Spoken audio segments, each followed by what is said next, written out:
Hello friends, good morning. This is Dr. Shweta Agarwal, gynecologist from Mansarovar, Jaipur. हमें बहुत सारे patients मिलते हैं लैप्रोस्कोपिक स्टरलाइजेशन के, जिनका कॉमन क्वेरी होता है। हम आज उस क्वेरी को क्लियर करना चाहते हैं। दूरबीन द्वारा ट्यूब को बंद करने की प्रक्रिया, इसको लैप्रोस्कोपिक ट्यूबेक्टमी या लैप्रोस्कोपिक स्टरलाइजेशन कहा जाता है। ये मेथड किसके लिए होता है, वह क्यों होता है? जिन फैमिलीज़ में फैमिली की कंप्लीशन हो गया है, जिनको आगे बच्चे की बिल्कुल रिक्वायरमेंट नहीं है, ये उनके लिए सबसे लाभकारी परमानेंट स्टरलाइजेशन मेथड है। ये दोनों का ही हो सकता है, जिसमें मेल और फीमेल दोनों में से कोई भी करा सकता है। हम आज फीमेल स्टरलाइजेशन के बारे में बात कर रहे हैं। पहली चीज़, इसमें क्या प्रक्रिया होती है?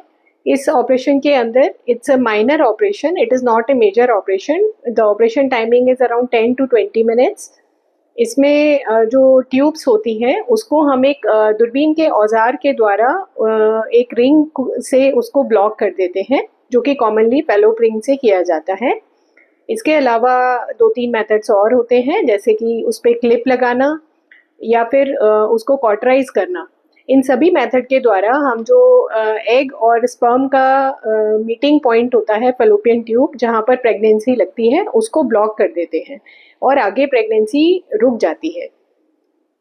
ये मेथड कब किया जा सकता है? ये पोस्ट मेंस्ट्रुअल फेज में कभी भी पेशेंट आ सकते हैं, मेंसेस ख़त्म होने के अगले वीक के अंदर, या पोस्ट डिलीवरी या पेशेंट को विद इन 2 to 3 डेज, अगर नॉर्मल वेजाइनल डिलीवरी है विद इन 2 to 3 डेज, या फिर सिजेरियन के साथ में ही ड्यूरिंग द सेम प्रोसीजर ये प्रोसीजर किया जा सकता है। ये प्रोसीजर को करने के लिए पेशेंट को 1 दिन का एडमिशन रिक्वायर्ड होता है, जिसमें 5 से 6 घंटे के अंदर हम पेशेंट को डिस्चार्ज कर सकते हैं। ये हल्की बेहोशी के अंदर किया जाता है। इसमें पेट के अंदर 2 से 3 1 सेंटीमीटर से 1.5 सेंटीमीटर लगभग के टाँके आते हैं, जिसके द्वारा अंदर गैस डाली जाती है व लैप्रोस्कोपिक इंस्ट्रूमेंट डाले जाते हैं। इसमें किसी भी तरीके का यूट्रस, बच्चेदानी या अंडेदानी कहीं पर भी चीर-फाड़ नहीं किया जाता है। इसमें सिर्फ उस इंस्ट्रूमेंट के द्वारा ट्यूब को पकड़कर और उस पर वो रिंग चढ़ाई जाती है। ये बहुत ही मिनिमल सर्जरी प्रोसीजर है। इसमें पेशेंट को आगे कोई भी रेस्ट करने की ज़रूरत नहीं है।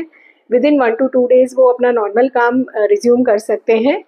जो स्टिचेस होते हैं वो 1 वीक के बाद अपने आप ही खुल जाते हैं।